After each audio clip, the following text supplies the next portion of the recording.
السلام علیکم ورحمۃ اللہ وبرکاتہ۔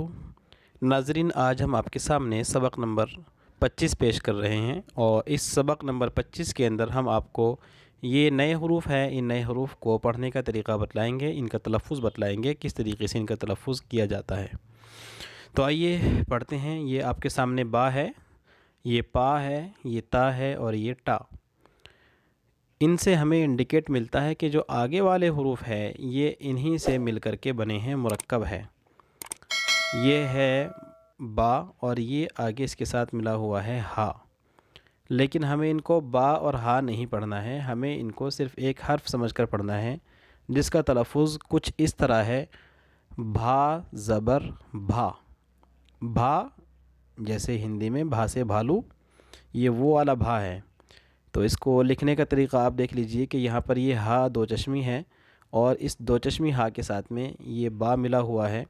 تو جب با اور ہا یہ دونوں ایک ساتھ مل جاتے ہیں تو ان کو ہم الگ الگ نہیں پڑھتے، بلکہ ان کو ایک حرف مان کر بھا پڑھا جاتا ہے۔ بھا زبر بھا۔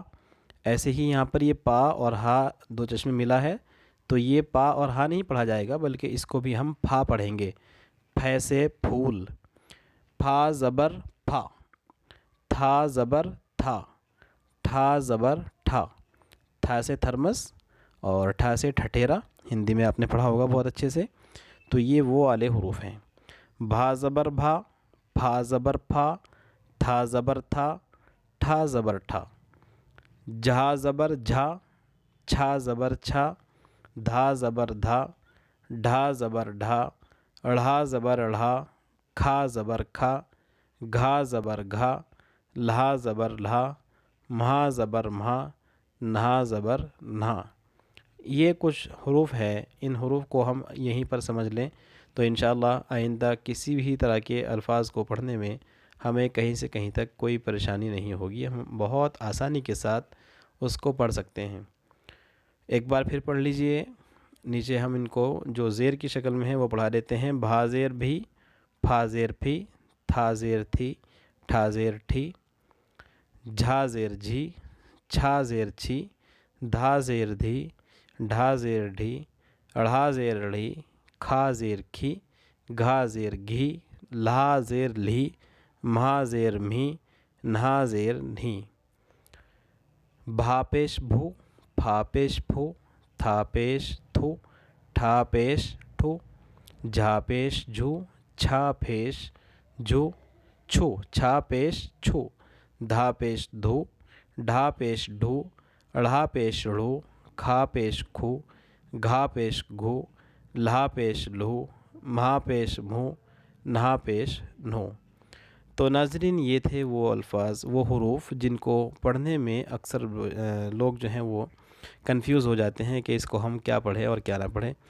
میں سمجھتا ہوں کہ اگر اس سبق کو غور کے ساتھ سن لیا جائے اور دیکھ لیا جائے، پڑھ لیا جائے، تو انشاءاللہ آگے زندگی میں کبھی بھی اس طرح کے حروف میں کہیں سے کہیں تک کوئی کنفیوژن نہیں ہوگا۔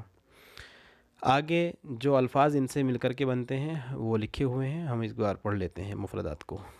آپ کے سامنے ہٹ یعنی گھر بنا ہوا ہے، جھوپڑی ٹائپ لکھا ہوا ہے: گھر، بھر، پھل، جھل، پھٹ، تھک، ڈھک، چھت، تھم، تھن، پھر، بھیڑ، کھل، چھل، گھس، جھک، چھپ، کھل، گھل، بھن، گھس، بھس۔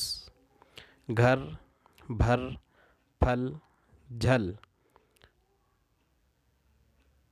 پھٹ، تھک، ڈھک، چھت، تھم، تھن، پھر، بھیڑ، کھل، چھل، گھس، جھک، چھپ، کھل، گھل، بھن، گھس، بھس۔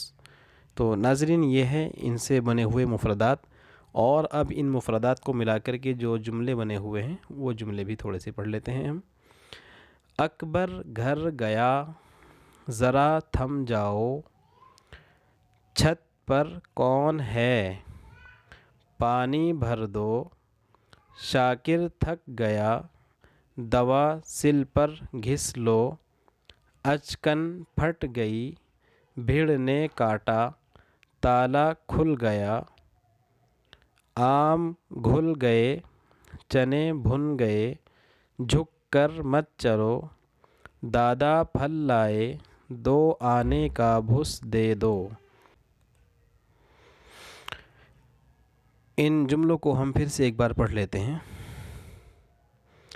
اکبر گھر گیا، ذرا تھم جاؤ، چھت پر کون ہے، پانی بھر دو، شاکر تھک گیا، دوا سل پر گھس لو، اچکن پھٹ گئی، بھیڑ نے کاٹا، تالا کھل گیا، آم گھل گئے، چنے بھن گئے، جھک کر مت چلو، دادا پھل لائے، دو آنے کا بھس دے دو۔ تو ناظرین، یہ ہمارا بہت آسان طریقے سے پیش کیا جانے والا سبق ہے۔ امید کرتا ہوں کہ آپ کو بہت آسانی کے ساتھ یہ سمجھ میں آ چکا ہوگا۔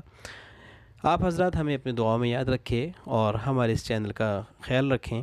ویڈیوز کو لائک کیجئے، شیئر کیجئے۔ کسی طرح کی اگر کوئی کسی حرف کو پڑھنے میں آپ کو پریشانی محسوس ہو رہی ہو، یعنی نہ پڑھا جا رہا ہو، تو آپ کمنٹ میں ہم سے اس کے بارے میں معلوم کر سکتے ہیں۔ اور اسی کے ساتھ ساتھ اگر آپ کو کوئی اچھا مشورہ ہمارے لیے سوچ رہا ہو تو آپ ہمیں وہ مشورہ بھی دے سکتے ہیں۔ دیجیے ہمیں اجازت۔ السلام علیکم ورحمۃ اللہ وبرکاتہ۔